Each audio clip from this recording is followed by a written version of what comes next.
ma'am, parang sa Senate at saka sa Congress, taga-punti yata ang ilong ng tao. Ay, kasi may kilay na makapal. Alam mo na. May kilay na rin sila. Alam niyo yun? So maraming salamat po at babalik po ako ulit. Tama. Actually, may sakit ako kaya nalita ko. Ano?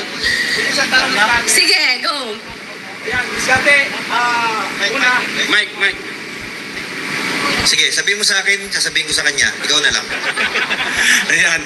Ayan, Miss Kate, una sa lahat, maraming salamat at nagpaunlak ka po rito ngayon. At sa amin po, in behalf sa mga kasama natin mga vloggers dito lahat. No? Ano po ang inyong, bakit po kayo pumunta rito? Bakit po kayo lumabas? Despite na mukhang wala naman po kayong problema sa buhay.